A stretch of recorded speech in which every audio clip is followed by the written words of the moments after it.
नमस्कार, आप देख रहे हैं इंडिया दैनिक न्यूज। मैं संजय कौशिक। प्रिय दर्शकों, आपकी जानकारी के लिए बता दें, इस वक्त हम मौजूद हैं अटेली विधानसभा में और यहाँ हमारे साथ एक ऐसे समाज सेवी मौजूद है जिन्होंने काफ़ी समय तक, एक लंबे समय तक बहुत ही उच्चतम दर्जे की समाज सेवा की और अभी इन्होंने हाल ही में अपना जो राजनीतिक सफर है वो शुरू किया है। कांग्रेस के जो कैप्टन अजय यादव जी हैं, ओबीसी चेयरमैन, उन्होंने अभी फिलहाल में ही इनको हरियाणा के पिछड़ा वर्ग का राज्य संयोजक नियुक्त किया है। आइए एक बार मिलते हैं और बातचीत भी करते हैं और जो राजनीतिक जो रूपरेखा है या जो राजनीतिक यात्रा उसके बारे में भी चर्चा करते हैं। नमस्कार जी। नमस्कार। एक बार आप अपना परिचय दें। सबसे पहले तो मैं आपका आपके चैनल का धन्यवाद करता हूँ कि आप हमारे इंटरव्यू लेने आए हैं, इसके लिए आपका दिल से शुक्रिया करता हूँ। उसके बाद सबसे पहले मैं अपने केंद्रीय नेतृत्व माननीय श्रीमती सोनिया गांधी, श्री राहुल गांधी, हमारे राष्ट्रीय चेयरमैन, ओबीसी के राष्ट्रीय चेयरमैन कैप्टन अजय सिंह यादव जी, माननीय श्री पूर्व मुख्यमंत्री हुड्डा साहब, माननीय हमारे नौजवान युवा कर्मठ, योग्य और मेहनती सांसद श्री दीपेंद्र हुड्डा जी का, व कांग्रेस अध्यक्ष श्री उदय भान जी का, व माननीय श्री एमएलए श्री दान सिंह जी का, माननीय पूर्व एमएलए राव यदुवेंद्र सिंह जी का हार्दिक धन्यवाद करता हूँ कि कांग्रेस पार्टी ने, कांग्रेस नेतृत्व ने मेरे ऊपर विश्वास किया है, मुझे जो जिम्मेदारियाँ दी हैं उसके लिए मैं पूरे तन मन धन से अंतिम सांस तक पार्टी को नीतियों को आगे ले जन जन तक ले जाने के लिए, आम आदमी के मुद्दे उठाने के लिए पूर्ण रूप से समर्पित रहूँगा। वह तमाम कांग्रेस के नेतृत्व का और माननीय सांसदों का, एमएलए का, एक्स-एमएलए प्रधान साहब का धन्यवाद करता हूँ। प्रभास जी, पिछले काफी समय से हम ऑब्जर्व कर रहे थे, आप समाज सेवा के क्षेत्र में कार्यरत थे और आपने समाज सेवा की भी है। अभी अगर देख लें तो ऐसी क्या जरूरत महसूस हुई कि समाज सेवा करने के साथ साथ आपने राजनीतिक सफर की शुरुआत की? ये सबसे बड़ी बात यह है कि राजनीति में आए बगैर जी लोगों के जो ज्वलनशील मुद्दे हैं, जो लोगों की विशेष मुद्दे हैं, वो हम राजनीतिक मंच पे उठा सकते हैं। और मैं शुरू से ही कांग्रेस विचारधारा का हूँ। जब मैं कॉलेज में पढ़ता था तभी से मैं 1973 में कांग्रेस यूथ कांग्रेस सदस्य था। मैंने बहुत नज़दीकी से राजनीति को देखा है। दिल्ली के अंदर मैंने 41 साल सेवा की है। मैंने बहुत नज़दीकी से राजनीति को देखा है। मैं कांग्रेस की नीतियों से शुरू से ही प्रभावित रहा हूँ और इसी विचारधारा को लेकर के मैं आज ये पार्टी ज्वाइन की है। और मुझे ओबीसी का जो प्रदेश प्रभारी बनाया गया है, जिला महेंद्रगढ़ कार्य क्षेत्र दिया गया है। मैं आम जन जन तक जैसे अग्निवीर आम आदमी की जन जन तक जो आम आदमी की समस्याएं हैं, महंगाई है, बेरोजगारी है, चारों तरफ महंगाई से लोग त्रस्त हैं, बेरोजगारी से त्रस्त हैं, युवा भटक रहे हैं, नशे की तरफ भटक रहे हैं। उनको एक दिमागी संतुलन का रिपोर्ट है कि हमारा भविष्य सुरक्षित नहीं है।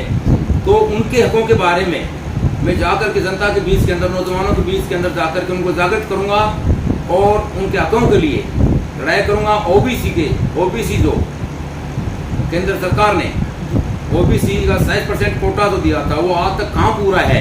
मेरा अपना मानना है कि जिसकी जितनी संख्या भारी उसकी उतनी हिस्सेदारी। 27% आरक्षण ये ज्यादा जनगणना कराएं और उस आधार के ऊपर हम हक दें। चलो अभी बातचीत कर लेते हैं। आज के जो चर्चित मुद्दे हैं उन पर मैं अभी आना चाहूँगा। सबसे प्रमुख और जो बर्निंग मैटर है अग्निवीर का है। जगह जगह पूरे देश में प्रोटेस्ट हो रहे हैं।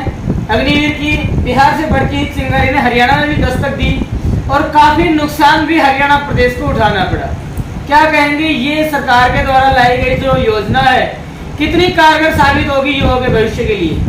ये सबसे पहले तो मैं आपसे निवेदन करना चाहूँगा, मैं तमाम देश के नागरिकों से निवेदन करना चाहता हूँ, मैं विनती करता हूँ कि देखिए, जो देश की संपत्ति है वो हमारी अपनी संपत्ति है। किसी भी अराजकता में, तोड़ फोड़ में मैं कोई विश्वास नहीं रखता हूँ। ये संपत्ति हमारी अपनी है। किसी प्रकार का नुकसान पहुँचाना ये देश हित में नहीं है।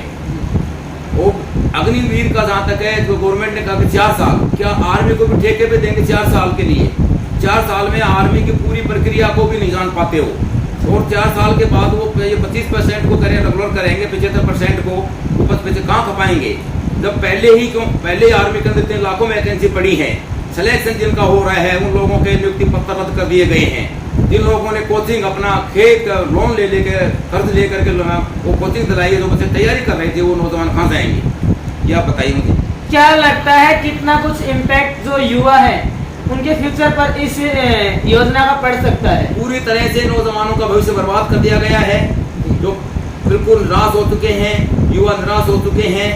25% को ये कह रहे हैं खपत करेंगे, 75% का कहाँ करेंगे? जब पहले वैकेंसी कर लेके आर्मी को भी ठेके पे देंगे हम। हमारे सैनिकों का फौज किसी की नहीं होती है, फौज पूरे देश की होती है, किसी व्यक्ति विशेष की नहीं होती, किसी सरकार की नहीं होती है। देश की सुरक्षा के लिए सैनिक हमें कोई समझौता नहीं करना चाहते, इसके लिए पूरा देश हमें उनकी वजह से आराम से निश्चित होकर के सोते सीमाओं के हमारे की रक्षा करते हैं। तो ये जो पॉलिसी है ये नौजवानों के लिए बहुत घातक है, उनके भविष्य के साथ खिलवाड़ है। मैं जन जन तक जाके नौजवानों के बीच में जाकर के उनको जागृत करूंगा इस बारे में, इसका हम घोर विरोध करते हैं। देखिए, जहाँ तक अग्निवीर की बात है वो आज का चर्चित मुद्दा भी है। अभी हाल ही में राज्यसभा सांसद डीपी वत्स जी मेंढर पहुंचे थे, उन्होंने भी जो विपक्ष है उस पर निशाना साधा है कि युवा तो इस योजना को अपना चुका है। 3000 वैकेंसी निकाली गई थी और तकरीबन 7 लाख आवेदन अभी तक किए जा चुके हैं, बल्कि विपक्ष है वो इस जो योजना को है पचा नहीं पा रहा है। शायद यहाँ तक भी उन्होंने कहा कि विपक्ष राजनीतिक रोटियां सेकने का काम कर रहा है, और आपकी विपक्षी पार्टी के एक प्रमुख नेता है, क्या कहें? इसमें कोई राजनीतिक रोटियां सेकने की बात ही नहीं है। ये नौजवानों के हक के लिए लड़ाई है। ये कहाँ से किस तरह से देश हित में या नौजवानों के हित में समाज हित में हो गई है? आप बताएं। 4 साल बाद 4 साल होता क्या है? आर्मी 1 साल की छुट्टी काटेंगे, वो ट्रेनिंग करेंगे जी। आर्मी की 1 साल की पूरी ट्रेनिंग होती है, 6 महीने की बेसिक ट्रेनिंग होती है। उसके बाद में वो 4 साल के अंदर 4 महीने की छुट्टी भी काटेंगे। उसके और उनको 12 लाख रुपए में एक गांव के अंदर प्लाट नहीं मिलता जी। मैं 12 लाख रुपए के अंदर क्या बिजनेस कर लेंगे? वो उनका एक मकान नहीं बन सकता, करके एक प्लाट नहीं खरीद सकते, तो 12 लाख रुपए कुछ भी नहीं है। और बाकी वो कहाँ जाएंगे? उनके ब्याह सगाई होने भी बंद हो जाएंगे। लोग ये पूछेंगे कि 4 साल वाला है, 40 साल नौकरी करने वाला है। तो ये समाज हित में नहीं है और नौजवानों के हित में नहीं है। इतनी हमारे 27 लाख केंद्र में सरकार 26-27 लाख वैकेंसियां खाली पड़ी हैं, उनको पूरा कीजिए। यहाँ टीचर अध्यापक ही ले लीजिए, अध्यापकों को भी प्राइवेट निजीकरण स्कूलों का कर दिया। स्कूल में फीस लागू कर रहे हैं लोग, और सुनने में ये भी आ रहा है कि रिटायर्ड टीचर ले रहे हैं, को ले रहे हैं, जबकि वेल एजुकेटेड PhD तक के स्टूडेंट, MSc, जो नौजवान वो पढ़ लिख करके ना, माँ बाप ने पैसा लगाया, मेहनत से अपने कर्जा ले लेकर के पढ़ाया है, ये और ठेके के ऊपर ये उनको रिटायर्ड टीचर को ले रहे हैं। हमारे वो नौजवान कहाँ जाएंगे? तो मैं समाज के अंदर लोगों के बीच में जाकर के जागरूकता और उनके हकों की लड़ाई के लिए पूरे तन मन धन से संघर्ष करूंगा और जन जन तक की आवाज पहुंचाऊंगा और अपनी पार्टी की नीतियों को आगे तक ले जाऊंगा, आम आदमी तक ले जाऊंगा। देखिए, एक समय था जब भारत के माननीय प्रधानमंत्री श्री नरेंद्र मोदी जी रेवाड़ी पहुंचे थे, और उन्होंने जो पूर्व सैनिक है उनकी रिगार्डिंग एक रैली भी की थी, उनसे आह्वान भी किया था कि इस रैली को ज्यादा से ज्यादा सफल बनाए। नारा दिया गया था 1 रैंक 1 पेंशन का, जबकि अगर आज के समय हालात पर गौर करें तो 9 रैंक 9 पेंशन थमा दी गई है, क्या कहेंगे? तो ये माननीय मोदी जी से ही पूछना चाहते हैं हम कि आप ये रेवाड़ी क्षेत्र, महेंद्रगढ़, नागौर, ये क्षेत्र, ये सैनिक बाहुबल सैनिक सबसे ज्यादा सैनिक ही देते हैं, और हरियाणा प्रदेश सबसे ज्यादा सैनिक देता है जी। सबसे ज्यादा 10% से भी ज्यादा हरियाणा के सैनिकों की तादाद है आर्मी के अंदर, और कोई ऐसा गांव नहीं है जिसके अंदर अपने देश हित के अंदर कुर्बानी नहीं दी हो, अपने प्राण नहीं त्यागे हों। कोई गांव ऐसा नहीं है जिसके अंदर शहीद नहीं हो।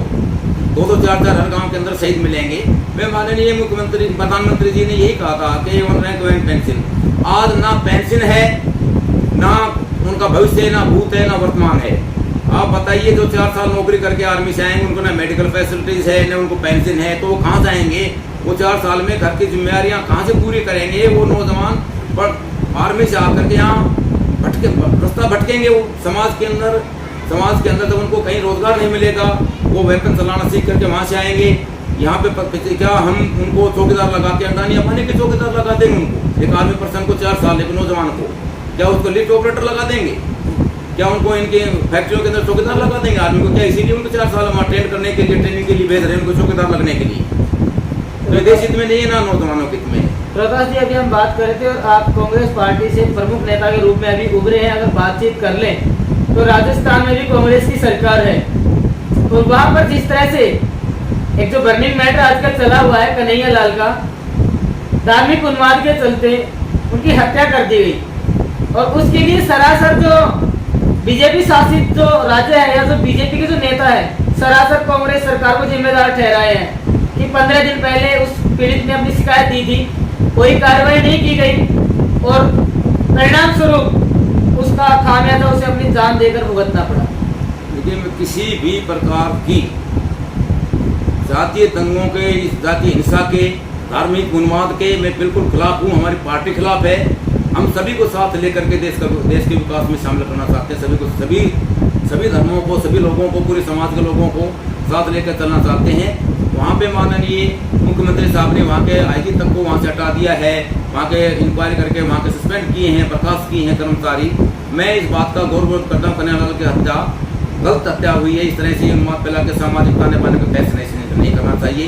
उनके खिलाफ सख्त से सख्त कानून करवा के स्पेशल कोर्ट बना करके उनको विदिन 1 मंथ सजाए मौत से कम सजा देनी चाहिए, ताकि समाज में ये मैसेज आए कि इस तरह के असामाजिक आदमी हमारे जो भाईचारा समाज का देश को बर्बाद करने के लिए इस तरह का उन्माद फैलाते हैं, जो ISI के एजेंट बन करके उनके खिलाफ सख्त से सख्त कार्रवाई करके उनको स्पेशल कोर्ट नियुक्त करके और उनको 1 महीने के अंदर सजा मौत से कम सजा लेनी है। चलो इसके अलावा बातचीत कर ले तो अभी आपको महेंद्र का प्रभार दिया गया है, तो क्या आपका अटेली विधानसभा क्षेत्र के वासियों के लिए मैसेज रहेगा और क्या कांग्रेस के जो कार्यकर्ता है महेंद्रगढ़ के उनके लिए क्या मैसेज रहेगा? मैं तमाम कांग्रेस के विचारधारा से कार्यकर्ताओं से ये अनुरोध और विनती करता हूँ कि आम जन के मुद्दों को हम सब मिलकर के सामूहिक रूप से उठाएं, जन जन तक पहुँचाएं। अपना भविष्य को सोचते भी, आने वाले भविष्य को सोचते सब कुछ निजीकरण कर रहे हैं। रेल से लेकर जहाँ तक एयरपोर्ट तक निजीकरण कर दिया, बेच दिए। नौकरियाँ कहाँ बचेंगी जब सब कुछ निजीकरण कर रहे हैं? सरकारी स्कूलों के अंदर फीस लागू कर रहे हैं, तो कहाँ हमारा आने वाला भविष्य क्या होगा? आज आम आदमी बेरोजगारी और गरीबी से इतना त्रस्त है कि उसका जीना मुहाल हो रहा है, बुरा हाल हो रहा है। तो वो मुद्दे हम आम तक जन तक गाँव में जाएंगे। हर गाँव के अंदर नौजवानों से, बुजुर्गों से बैठ के उनके साथ विचार विमर्श करेंगे, उनको समझाएंगे और हम उनके हकों की लड़ाई लड़ेंगे। और कांग्रेस पार्टी आखिर तक नौजवानों के देश हित के मुद्दों को उठाती रहेगी। रही बात यह है कि देशभक्त कांग्रेस पार्टी, देशभक्त पार्टी आज़ादी से लेकर अब तक कांग्रेस का इतिहास उठाकर देख लीजिए कि कितने लोगों ने कुर्बानियाँ दी हैं देश हित के अंदर, देश की आज़ादी के अंदर। कांग्रेस का 100 साल से भी पुराना इतिहास है। तो मैं पूरे हरियाणा के निवासियों से विशेषकर, मेरा कार्य क्षेत्र जो महेंद्रगढ़ डिस्ट्रिक्ट दिया गया है, इटली, नारनौल, नांगल चौधरी, महेंद्रगढ़, इन लोगों से मैं विशेष तौर से अनुरोध करता हूँ, प्रार्थना करता हूँ कि आप अपने हकों की लड़ाई के लिए एकत्रित होइए, आगे आइए, अपने हकों के लिए संघर्ष कीजिए और कांग्रेस की नीतियों का समर्थन कीजिए, ताकि हाँ आने वाला हमारे नौजवानों का और देश का भविष्य सुरक्षित रहे। तो ये हमारे साथ जुड़े हमारे खास मेहमान के रूप में HPCC के जो OBC के जो राज्य संयोजक हैं रोहतास सिंह जी, जो निमोट से हैं, और आज इनसे हमने चर्चा की आज के ज्वलंत मुद्दों पर भी, और इनका जो मैसेज या जो अपील है या इनकी जो पॉलिटिकल स्ट्रेटजी है वो हमने आप तक पहुंचाने का कार्य किया। अभी आगे आने वाले समय में इसी तरह की किसी और प्रतिभा राजनेता से हम मिलवाएंगे आपको। तब तक आप देखते रहिए हमारा न्यूज चैनल। जय हिंद।